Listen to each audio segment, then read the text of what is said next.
In the pulsing heart of the Sands Hotel, the air is a thick blend of expensive cigar smoke, imported perfumes, and the incessant metallic clinking of slot machines echoing through the marble hallways. Under the blinding and merciless glare of the 5K spotlights, Jerry Lewis, the man who transformed facial contortion into a billion-dollar art form, feels cold sweat trickling down his temples, slightly smudging the heavy theatrical pancake makeup. The silence that suddenly settles over the Copa room is not the reverential hush of a mesmerized audience, but the vacuum of oxygen that precedes a violent explosion. Before him, just feet from the stage, a man whose name is whispered with dread in the back alleys of Chicago stares at him with eyes the temperature of dry ice. The tension is a razor's edge stretched to the limit, where the next second will decide if the show ends in applause or in blood on the velvet carpet.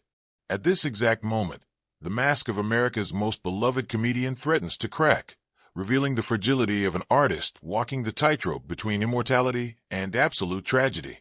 The silver microphone in his hands, usually an extension of his chaotic joy, now feels like a heavy and uncomfortable weapon, a lightning rod for the fury of a system that does not accept being the butt of a joke.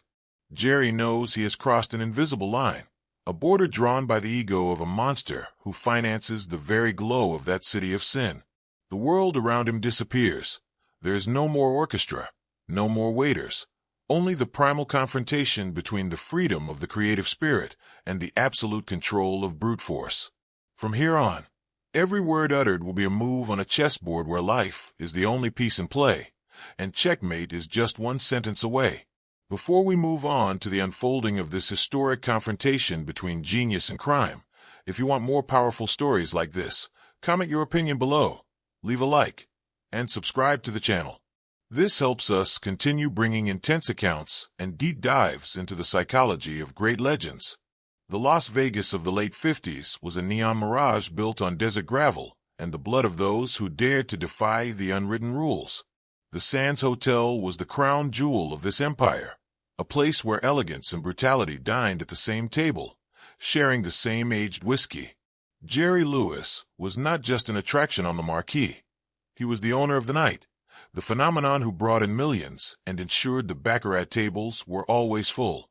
However, his position of privilege came with an invisible and suffocating cost: the constant surveillance of men watching everything from the shadows of the upper booths. The king of comedy lived in a gilded cage, where every joke was monitored to ensure that the spark of entertainment did not outshine the coldness of the business of the family that truly ran the show behind the scenes of that electric city. Psychologically, Jerry inhabited a state of constant hypervigilance, balancing his perfectionist genius with a desperate need for public approval. He knew that his persona, the bumbling and hyperactive kid, was what protected him from the dark reality surrounding him, serving as a sort of rubber armor against a world of iron.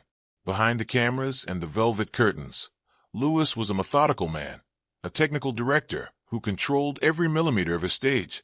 But there in Vegas, he felt the pressure of being a valuable piece of property instead of a human being. The social scene was one of dangerous glamour, where Hollywood celebrities mingled with hired assassins in tailored tuxedos, creating an atmosphere where courtesy was merely a facade for the silent intimidation that dictated the rhythm of that era. To anchor this reality, one only needs to look at the records of that specific night at the Copa Room, where the calendar marked the peak of the most profitable show season of the decade. The crystal ashtrays were already overflowing, and Antonio Morelli's orchestra maintained a soft musical background, awaiting the next command from the star who dominated the center of attention.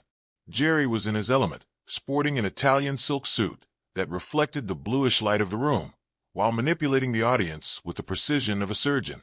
He mentioned real names, made references to events of that week, and used the hotel brand as his own personal playground.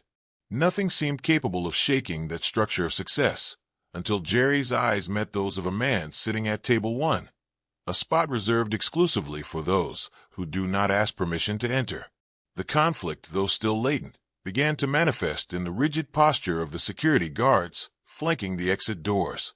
The room's air conditioning seemed insufficient to contain the human heat of hundreds of people squeezed together, creating a sensory density that Jerry felt in every pore of his skin. He knew the weight of every face in that front row. He knew the solid gold rings and the Patek Philippe watches adorning the wrists of men who could end his career with the simple nod of the head. The comedian's emotional state alternated between the euphoria of the stage and the existential dread of knowing that he was, in the end, a court jester in a kingdom of tyrants. The stage was set not just for a variety show, but for an inevitable collision between the fiction of laughter and the reality of power. The moment of rupture occurred during an improvisation that, on any other night, would have been just another pearl in Jerry's necklace of genius. In the middle of a frenetic monologue, the comedian launched a sharp barb at the ostentation of a group in the front row, focusing on a detail that directly hit the vanity of a powerful underboss from the Chicago criminal organization.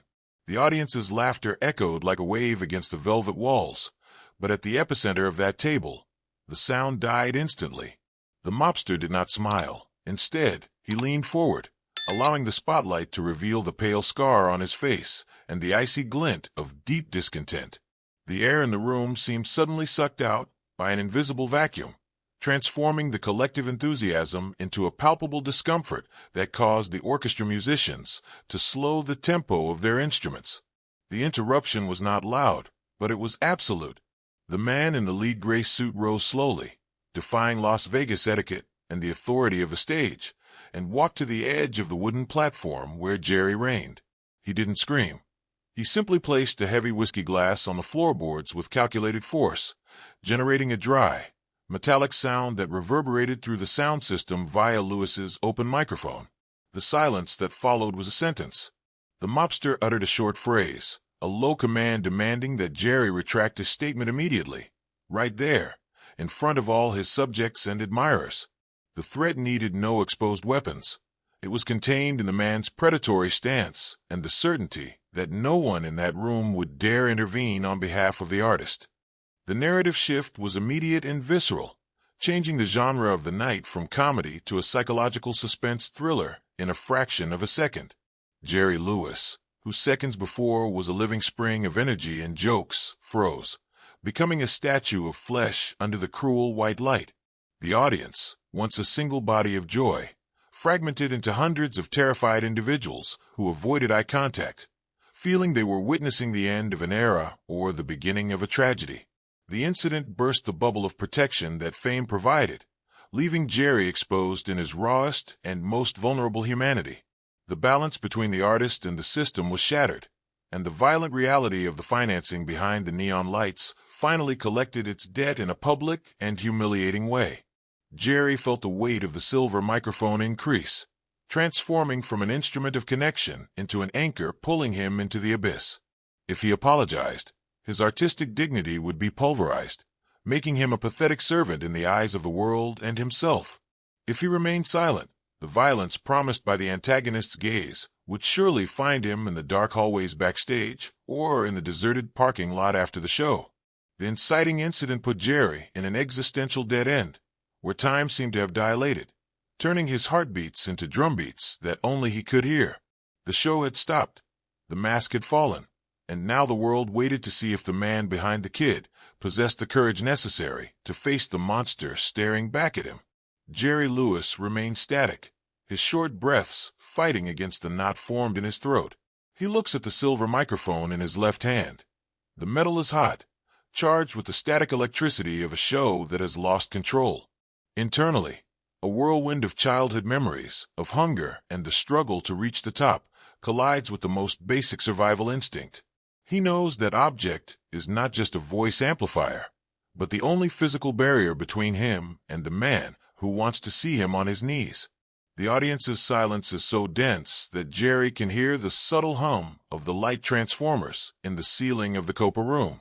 Every fiber of his being screams for him to retreat, but his artistic pride, forged in decades of relentless stages, begins to rebel against submission.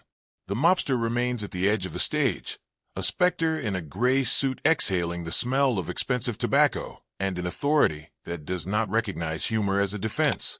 Jerry notices the detail of a gold signet ring on the aggressor's pinky finger, shining under the spotlight like a golden eye watching him.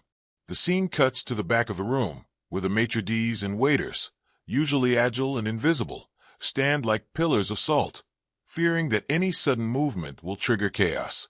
Time in Vegas seems to have frozen, and Jerry realizes that this is not just a bar fight, but a public trial of his soul. He looks at the microphone stand, imagining it as a sword, and feels a sudden and dangerous surge of adrenaline replace his initial dread. In his mind, Jerry recalls his father's words about never letting anyone take your voice, especially when you are under the light. He begins to sweat, no longer from fear, but from the mental effort of transforming this impending tragedy into a narrative opportunity. The internal conflict between the man who wants to live and the artist who cannot die wages a silent battle in his wide eyes. He slides his free hand over his suit, feeling the texture of the silk, seeking an anchor in the physical reality of his success. If he gives in now, the sands will cease to be his palace and become his life sentence, where every future laugh will have the bitter taste of cowardice. He decides, in a microsecond of lucidity, that humor will be his only form of counterattack. Jerry takes a short step back, increasing the safety distance, and adjusts the height of the microphone stand with the sharp, dry movement.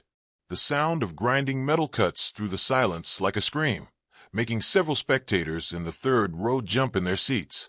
He looks directly at the aggressor, not with the submissive gaze of a victim, but with the clinical curiosity of an observer. The tension in the room increases when he brings the microphone to his mouth, but not to speak.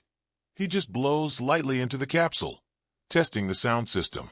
The noise of air hitting the microphone diaphragm sounds like amplified thunder, a signal that the king still maintains control over the technology in that room. The mobster narrows his eyes, realizing that the clown is starting to react. In this exact moment of uncertainty, I ask you, what would you do if you were in Jerry's place, feeling the breath of death while the light of the entire world shines on your face? Comment what you would do in this situation.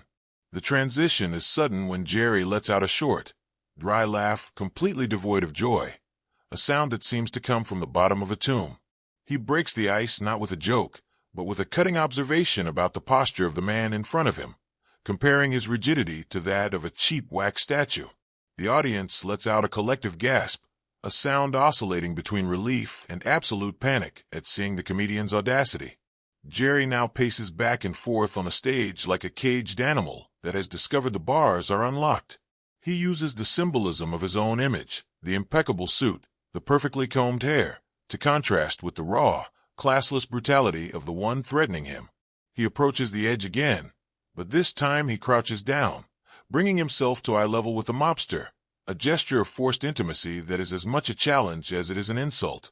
Jerry begins to narrate what is happening as if he were a sports commentator, turning the death threat into a lowbrow comedy sketch. He describes the aggressor's polished nails and the cut of his hair, deconstructing the man's image of power through minute analysis of his appearance. The mobster's fragility begins to show through his anger, as he doesn't know how to fight words that turn him into a caricature. Jerry feels the scales of power shifting, but he knows that every word is another nail in his own coffin. Micro scenes follow with Jerry now ignoring the immediate physical threat to focus on the psychology of fear emanating from table one. He makes an inside joke about family business that makes the entire room shudder, because everyone knows exactly what he's talking about, but no one has ever dared say it out loud. Sweat now soaks his silk shirt, sticking the fabric to his skin like a second layer of vulnerability. But he doesn't care. He has found the rhythm. He has found the weakness in the monster, which is the inability to handle ridicule. The symbolism of the microphone is now total. It is the scepter of a power that the Mafia cannot buy with money or extortion. Far away, backstage, producers frantically discuss whether or not to close the curtains, fearing a mass shooting in front of the security cameras. Jerry notices the movement in the corner of his eye and gives an imperceptible signal not to interfere, for he knows this is his moment of truth. He begins to weave a narrative about the loneliness of power, looking at the mobster with a pity that is more offensive than any profanity. The ambiguity of his position is clear. He is winning the psychological battle, but he is losing the war for long-term survival. The shock in the audience turns into a morbid fascination, like people watching a slow-motion accident where the driver refuses to brake. Jerry Lewis now uses silence as a tool of torture, pausing long after each acidic comment to let the weight of those words settle in the aggressor's chest. He notices that the mobster has begun to tremble slightly, not from fear, but from a contained fury that threatens to overflow at any second. The symbolic object of the night, the whiskey glass left on the stage, is accidentally kicked by Jerry, sending the liquid spreading across the floorboards like a pool of oil. He makes an observation about the waste of such an expensive drink, comparing it to the lives of those who do not know how to appreciate art. The tension is about drawn to the maximum, and the string is beginning to fray under the comedian's fingers. In a quick introspection, Jerry wonders if his wife and children are safe, a doubt that hits him like a punch to the stomach for a brief instant. He falters, his voice cracking for a millisecond, and the mobster notices the crack in the armor, smiling predatorily. But Jerry's recovery is cinematic. He transforms the glitch into a comic stuttering effect, masking his weakness with the technique that made him famous. He realizes that, on that stage, he is a god, and that no mortal man, no matter how dangerous, can silence the truth while the spotlight is on. The atmosphere in the Copper Room reaches a boiling point, where the oxygen seems to have been replaced by pure electricity. The transitions between mockery and seriousness become increasingly fast, creating a rhythmic montage that leaves the audience breathless. Jerry now speaks about the impermanence of fame and power, citing names of generals and kings who were forgotten, while the court jester is still remembered for his truths. He uses the light that blinds him to isolate himself from the world, creating a sanctuary of clarity where only he and the aggressor exist. The mobster tries to interrupt again, but Jerry cuts him off with an authoritative hand gesture, a silent command that the man, bizarrely, ends up obeying. It is the victory of intellect over brute force, a demonstration of dominance that defies all Las Vegas logic. The symbolism of the stage as sacred territory is reinforced when Jerry begins to sing a low, sad melody, contrasting with the aggressiveness of his previous words. He creates a funeral atmosphere for his own situation, lamenting the lack of humor in the world and the seriousness of tyrants who don't know how to laugh at themselves. Micro cliffhangers occur at the end of every sentence, where the audience expects a shot to be fired but receives only another surgical observation. Jerry is exhausted. His heart beats against his ribs like a prisoner trying to escape, and he knows he cannot maintain this pace much longer. He needs an exit, a way to end this duel before reality regains control over fiction. Shadows at the back of the room seem to move, indicating that the mobster's men are positioning themselves to act as soon as the lights go out. Jerry notices the movement and decides that, if he is to fall, he will fall on his own terms, raising the moral stakes of the confrontation. He mentions the hypocrisy of those who seek entertainment while planning destruction, pointing out the fundamental contradictions of that city built on illusions. His voice is now a thunderclap, echoing through the Altec Lansing speakers and making the crystal chandeliers vibrate in sympathy. He is no longer the kid. He is the prophet of the absurd, denouncing the violence that sustains his own stardom in an act of artistic self-immolation. The development of the narrative reaches its point of maximum tension when Jerry Lewis stops moving and stares at the mobster with supernatural calm. He turns off the microphone for a second, saying something that only the man at the edge of the stage can hear, a secret or a truth so intimate that it makes the aggressor take a step back. The audience enters a trance-like state, unable to look away from what appears to be a ritual sacrifice under the neon lights. Jerry reactivates the microphone and smiles, a wide, fake smile that is the scariest thing he has ever produced in his career. The stage is now covered in the pool of whiskey and the artist's sweat, a battlefield ready for the final act. Jerry looks up toward the light booth, as if asking for divine intervention or simply checking if the world is still watching. He knows that from here, there is no return. He has transformed a dangerous man into a comedy prop, and the price for such alchemy will be collected with interest. The symbolism of the clown mask is complete. It no longer hides the monster. It faces it as an equal, revealing that the true monster is the one who lacks the courage to be ridiculous. Jerry takes a deep breath, filling his lungs with the stale air of the sands, and prepares for the final climb that will lead to the climax of his life. The rhythm of his heartbeat now seems synchronized with history's invisible metronome, dictating the pace of a man walking to the gallows with a joke on the tip of his tongue. He looks at the broken glass on the floor and sees the reflection of his own distorted face, an image that sums up his entire cinematic existence. Jerry Lewis is ready for Double or Nothing, knowing that the next sequence of events will define whether he is remembered as a courageous genius or as just another tragic footnote in Nevada's criminal archives. The spotlight seems to shine even brighter, consuming the shadows and leaving only the naked essence of a confrontation that transcends time and space. The atmosphere in the Copper room reaches a state of emotional saturation where the oxygen seems to have been replaced by an electrical static that chills the skin of every spectator present. Jerry Lewis, now with his suit visibly disheveled and his mask of perfection dissolved by sweat, begins to laugh in a way that defies the logic of fear, a hysterical laughter that echoes through the sound system like a manifesto of insanity. The sense of urgency is absolute. Every second of the mobster's silence is a countdown to an act of violence that everyone in the room feels is inevitable, but Jerry refuses to look away. He begins to gesture erratically, turning his own body into a tool of disdain, while the orchestra, in a reflex of pure self-preservation, begins a low and continuous drum roll. It is the sound of the siege closing in, an emotional pressure that transforms the ballroom into a high-security courtroom where the sentence is delivered through light and shadow. The weight of injustice floats over the stage, as Jerry, the man who dedicated his life to healing the world's sadness, now finds himself surrounded by those who profit from pain and silence. He points the microphone at the aggressor as if it were a mirror, forcing the man to face his own irrelevance before the eternity of art. A gesture of suicidal audacity that makes the audience hold their breath. The revelation that emerges from this clash is not about the power of the Mafia, but about the fragility of brute force when confronted with someone who has nothing left to lose except his honor.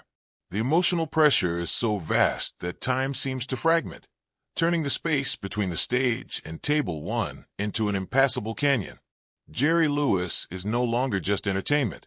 He has become the symbol of human resistance against the system that tries to standardize even laughter. The connection between the events of that night and the hidden history of Las Vegas becomes clear in Jerry's mind, as he now speaks about the city's foundations being made of the bones of men who didn't know when to stop talking. He raises his voice, challenging the perfect acoustics of the sands, and his narrative takes on a prophetic, almost messianic tone as he describes the fate of all tyrants who crossed his path. The anticipation for the culminating moment is almost unbearable, with the audience torn between the desire to flee and the morbid need to witness the end of an icon.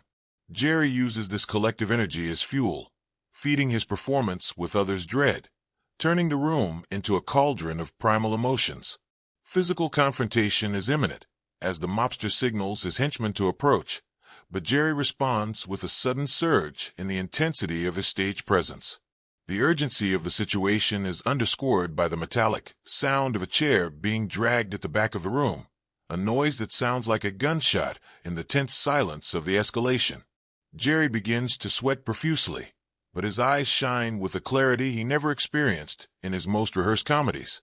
He is living the performance of his life, one that allows for no mistakes or second takes.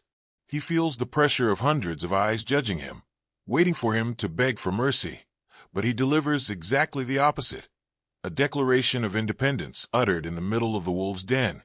The revelation of his desperate courage acts as a catalyst for the audience, who begin to mutter, a wave of sound that threatens to break the mob's control over the environment.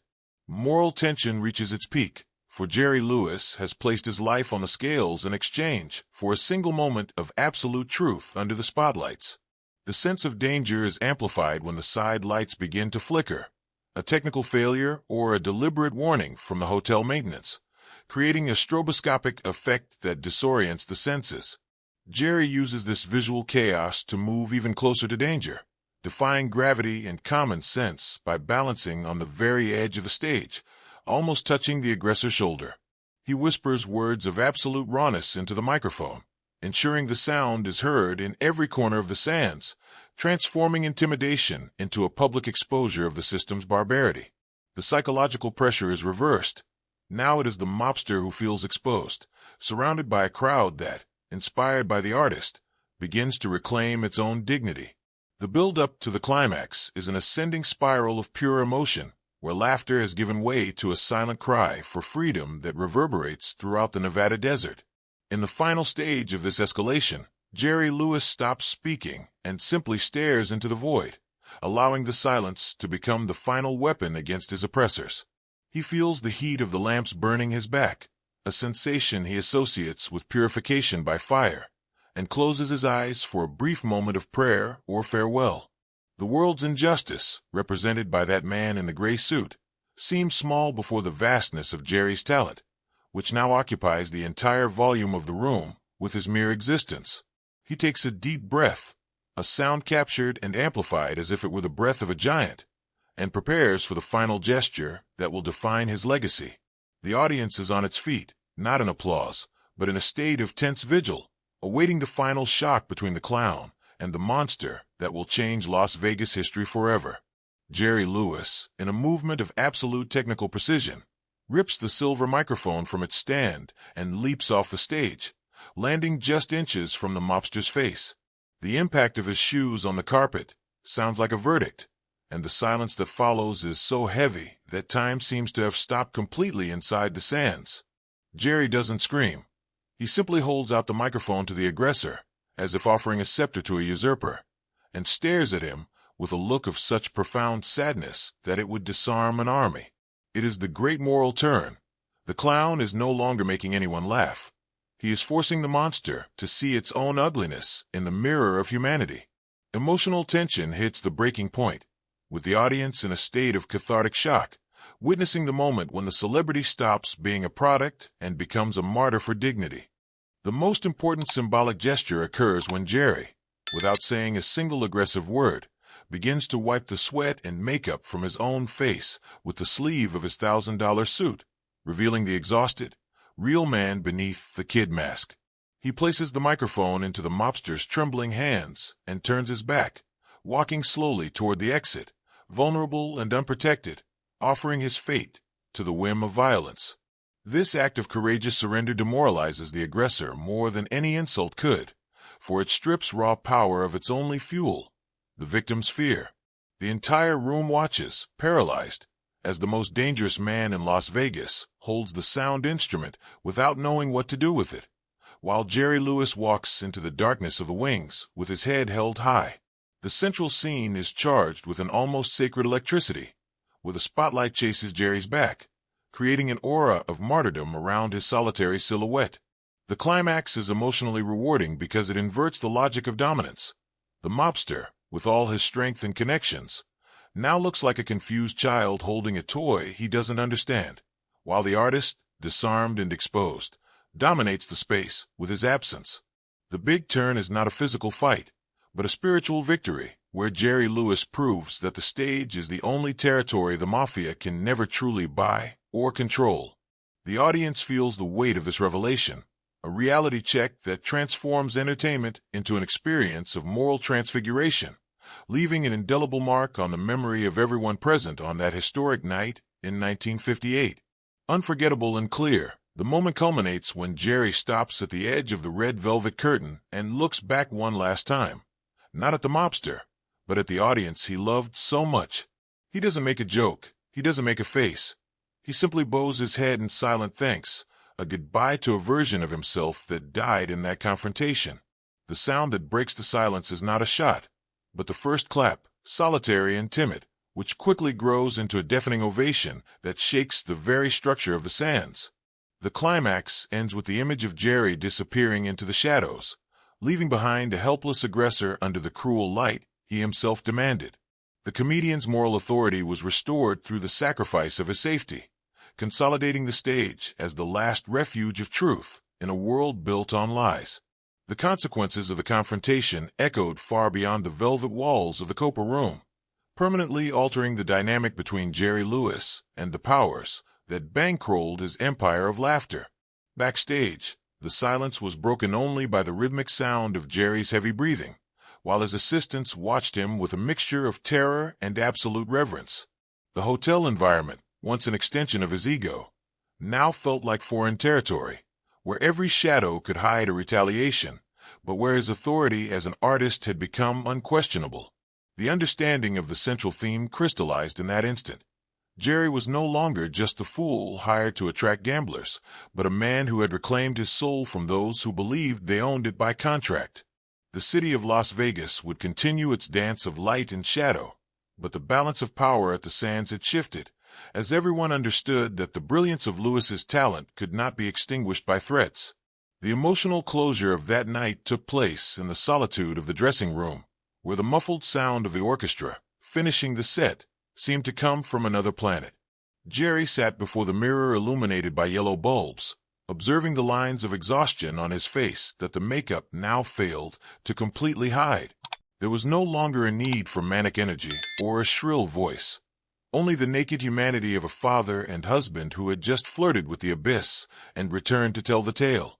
The meaning of his journey revealed itself in the supernatural calm that enveloped him, a peace that belongs only to those who have tested their own moral limits and did not back down. Reflection on his own mortality gave way to a sense of renewed purpose, where comedy ceased to be an escape and became a declaration of existence in the face of the fear that paralyzes ordinary men. The resolution manifested the next morning when Jerry left the hotel under the scorching desert sun, feeling the heat on his skin in a way he had never noticed before. The direct consequences were not marked by violence, but by a cold and distant respect from the same men who had threatened him. They understood that a man willing to die for his voice is impossible to control. The casino's social environment returned to its routine, but the legend of Lewis's confrontation remained as a constant whisper among employees and patrons, transforming the artist into a mythical figure. Jerry Lewis, the man behind the myth, finally understood that his greatest act of improvisation was not a joke, but the choice to remain human in a world that demands masks. The narrative ends not with a laugh, but with the deep stillness of one who has earned the right to be taken seriously, even while being the greatest clown in the world. In the end, what remained on the sand stage were not the jokes or the echo of applause, but the proof that courage is the only makeup that time cannot erase. Jerry Lewis taught us that under the footlights, the comedian and the hero occupy the same sacred space, and that laughter can be the most potent form of resistance against darkness. Jerry's true genius lay not in his ability to make us laugh, but in his absolute refusal to let fear silence his soul when the world around him demanded blind obedience. He proved that even as the court jester, it is possible to have the character of a king, transforming vulnerability into silver armor that no brute force can pierce. The image of the clown wiping his face before the monster remains an eternal reminder that our dignity is the only thing no one can take from us without our consent. The story of Jerry Lewis and the Las Vegas confrontation forces us to look at our own arenas, at the moments when power tries to reduce us to mere pieces of a show we do not control. He left us a lesson about the power of the stage and the responsibility of the one holding the microphone in a world that prefers the silence of cowards to the truth of madmen. The man who wiped away the makeup revealed that the greatest performance of his life was not a movie or a television special, but the moment he decided to just be Jerry, unfiltered and unafraid. And now, before your own daily stage, the question remains that has echoed since that night in 1958. If you were holding the microphone and your life was on the line, would you ask for forgiveness or would you make the audience laugh? And in your opinion, what does this gesture by Jerry Lewis reveal about true character when faced with impossible choices? Leave your comment and share your reflection.